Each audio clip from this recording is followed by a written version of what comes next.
चला तर आज पाहायचा आपल्याला 12वा प्रॉब्लेम एक्झरसाइज 2.4 मधला. ठीक आहे, सॉरी 12 पर्यंत झाले होते ना रे काल.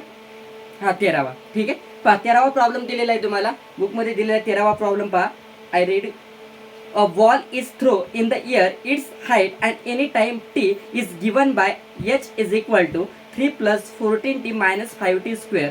Then find the maximum height it can be reached. Okay, काय दिलेलं आहे पापा? तुम्हाला एक बॉल आहे, बरोबर आहे. एक बॉल आहे सपोज. ओके, तो वर फेकायचा असा. ओके, वर फेकल्यानंतर तो मॅक्झिमम हाईट पर्यंत किती दूर जाणार आहे याची हाईट आपल्याला फाइंड आउट करायची. ओके, मॅक्झिमम हाईट किती तो डिस्टन्स मध्ये किती रीच होणार आहे तो करायचा आपल्याला. आपल्याला फंक्शन्स दिलेले आहे पहा, म्हणजे हाईट्स दिलेली आहे तुम्हाला. h is equal to 3 minus पुढं काय रे 3 plus 14t 3 plus 14t minus 5t square.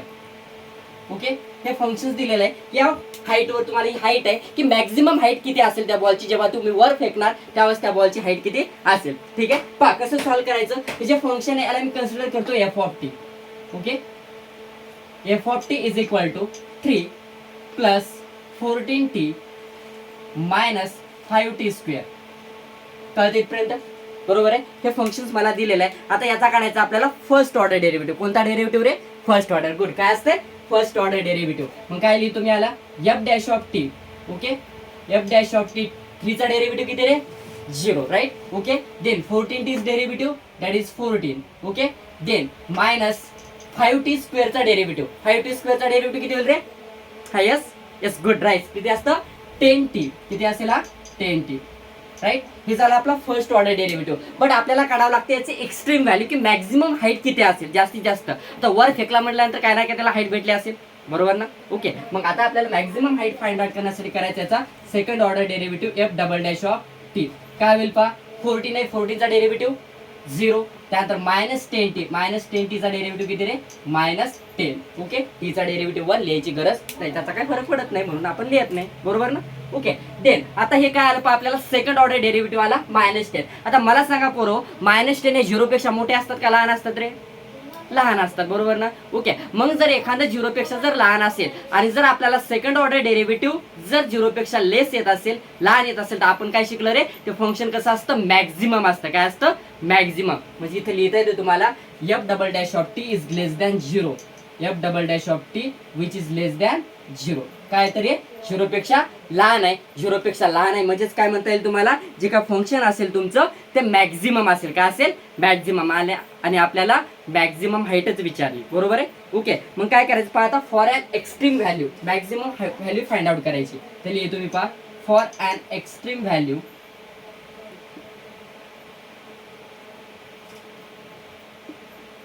Okay, extreme value काढण्यासाठी काय करतो आपण? जे फर्स्ट ऑर्डर डेरिव्हेटिव्ह आपण घेतला होता त्याला काय कन्सिडर करतो आपण? 0 पुट करतो किंवा इक्वल टू 0 लिहितो, बरोबर. ओके, मग चला लिहायचं काय आलं होतं पहा फर्स्ट ऑर्डर डेरिव्हेटिव्ह तुमचा. याला लिहायचं आपल्याला f dash of T is equal to 0. काय लिहायचं रे?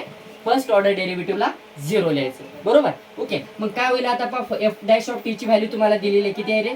14 minus 10t is equal to 0. कळते इथपर्यंत? बरोबर. ओके, देन आता इथपर्यंत जर कळत असेल तर आपण याला टी ची व्हॅल्यू काढता येईल आपल्याला. पहा काय होईल? याला जर सॉल्व्ह केलं तर काय होते? 14 ॲज इट इज. ओके, इथे मायनस 10 आहे, तिकडे गेल्यानंतर काय होईल रे? Plus 10t. काय होते? Plus 10t. Right. Okay, then इथून जर मला टी ची व्हॅल्यूज फाइंड आउट करायची तर काय होईल पहा? T is equal to 14 as it is. 10 पहा इथं मल्टिप्लिकेशन आहे, इथं कुठलं चिन्ह नसते म्हणजे गुणाकार असते, बरोबर. काय असते रे? गुणाकार असते. इथं गुणाकारात आहे, इकडे गेल्यानंतर भागाकार. शाबास. काय असते? भागाकारात. म्हणजे काय येईल पाय? 14 डिवायडेड बाय 10. तर याला जर सॉल्व्ह केला आपण तर काय येईल पाय? T is equal to okay 2 7 जार 14 आणि 2 5 जार 10. म्हणजे तुमचा जो काय टाइम असेल किती लागेल त्याला? टाइम 7 डिवायडेड बाय 5 इतका टाइम लागेल त्या मॅक्झिमम हाईटवर त्याला पोहोचायला. 7 डिवायडेड बाय 5 याला जर कॅल्क्युलेट केलं तर आय थिंक 1.4 यायला पाहिजे, बरोबर ना. ऍक्च्युअल नाही केलं तरी चालेल, इथपर्यंत चालतं. ठीक आहे, इथपर्यंत काय अडचण कोणाला? ओके, म्हणजे काय असेल पहा? मॅक्झिमम व्हॅल्यू ऑफ ॲट आपल्याला मॅक्झिमम हाईट फाइंड आउट करायची. कुठल्या पॉइंटला? इथे लिहितो मी maximum height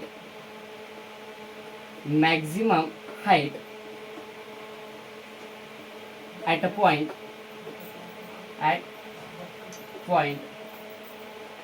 x is equal to 7/5. या पॉइंटवर काय करायचे आपल्याला? मॅक्झिमम हाईट फाइंड आउट करायची. आणि हे कुठून मिळेल आपल्याला? जे फंक्शन्स मला दिलेलं होतं त्या फंक्शन्स वरून मिळेल. जे मी लिहिलं होतं पहा f of t f of T is equal to काय होतं तुम्हाला दिलेलं 3 प्लस 14t देन -5t². बरोबर का नाही? कळते? हे इथं दिलेलं आहे. कुठून लिहिलं मास्तर म्हणा? हे इथूनच लिहिलं, उचलून कॉपी केलं मी. जस्ट फक्त ते क्वेश्चन दिला तेच परत लिहिला. आता जिथे जिथे टी दिसते, ओके सॉरी इथं टी पाहिजे, चुकून एक्स लिहिलं.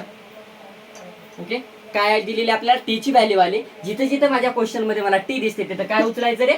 7/5 उचलायचं आणि पुट करायचं इथे. कुठे? त्या टीच्या जागेवर जिथे टी दिसते तिथे काय उचलायचं?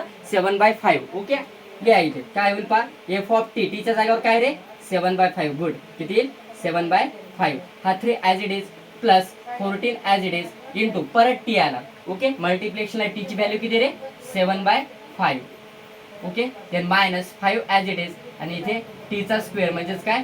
7/5चा स्क्वेअर. कळतं इथपर्यंत? कळलं?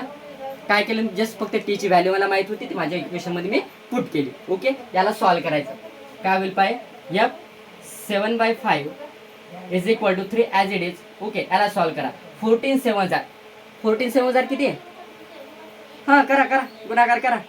7 गुणिला 14 नाही तर म्हणायचं असं गरीब लेकरासारखं 14 1 14 14 2 28 14 3 42 14 चूक 56. जे संध्याकाळ तेच काम करायचं आपल्याला. झाकण जुळवलं लक्ष द्या इकडं. काय होतं पहा? 14 साठी 98 divided by 5 -5 as it is. Then या 7चा स्क्वेअर किती रे? 49 आणि 5चा स्क्वेअर किती? 25. राईट? कळते इथपर्यंत? हो गुणाकार घरी गेल्यावर करायचा आरामसे संध्याकाळी पेपर झाल्यावर. ओके काय होईल पाहिजे?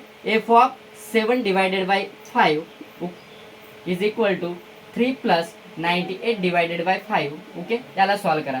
5 1 जार 5 5 5 जार 25 इथं डिवाइड होतं म्हणून मी याला सिम्पल केलं. 49 डिवायडेड बाय 5. देन सॉल्व्ह करा. पहा काय होईल याला? F 7 divided by 5 is equal to 3 plus इथे पहा दोघाचा डिनॉमिनेटर सेम आहे. सेम असेल तर आपल्या 5व्या वर्गात मास्तरने शिकवलं दोघाचा छेद जर सारखा असेल तर काय करायची?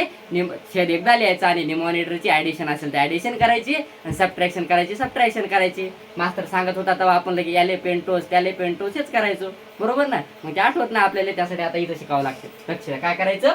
दोघाचा डिनॉमिनेटर सेम आहे तो एकदा लिहायचा आणि डिनॉमिनेटरची काय करायची? तर वजाबाकी. बघूया काय करायची? वजाबाकी. मग 98 वजा 49. 98 वजा 49 किती रे? किती? 112 1500 किती? शाबास किती होतात? 49. ओके किती असतील? 49. देन याला जर सॉल्व्ह केलं तर f of 7/5 is equal to याला जर सॉल्व्ह केलं क्रॉस मल्टिप्लिकेशन याच्या डिनॉमिनेटर मध्ये काय नसते म्हणजे 1 असते. क्रॉस मल्टिप्लिकेशन करा. 15 त्रिक 45 अधिक 49 1 येते का बाबा? 49चा पळा हा म्हणायचा 49 1 49 डिवायडेड बाय किती होतील रे? 5 त्रिक 15 बाबा 45 नाही सॉरी. देन 5 1 5. काय होईल पाहिजे? F of 7/5 is equal to 15 आणि 49. 15 49 किती रे? 64 होतात का? 64 64 म्हणतात आपल्या इकडे झाले. हो ना, कारण आपण इंग्रजी मीडियम वाले बापा आम्ही मराठीवाले. ओके डिवायडेड बाय 5 आणि याला जर डिवाइड केलं तर किती होईल रे पाय? 64 डिवायडेड बाय 5 वी गेट किती येईल? किती होतं? 12 पंचे 60 ना. 12/8 युनिट. हाईट वगैरे काय सेंटीमीटर मीटर दिले का? काय किलोमीटर वगैरे काय क्वेश्चन मध्ये आहे का? नाही रे काहीच दिलेलं नाही. युनिट तुम्ही लिहाल युनिट. जे काय मॅक्झिमम हाईट असेल त्या बॉलची किती असेल ते 12.8 युनिट. एवढ्या युनिटवरती काय असेल? मॅक्झिमम हाईटवर असेल. कळालं? हे तुमचा प्रॉब्लेम होता जे की 3 मार्क्ससाठी एक्झाममध्ये विचारतात. मागच्या वेळेस विचारला होता, मे बी तुम्हालाही विचारते. ठीक आहे चला तर आलेलो कॉपी करा तुम्ही. नेक्स्ट प्रॉब्लेम घेऊ. ठीक आहे काल काय अडचण कोणाला काय असेल तर सांगा, मी परत सांगतो. नाही आहे? गुड. Proceed here.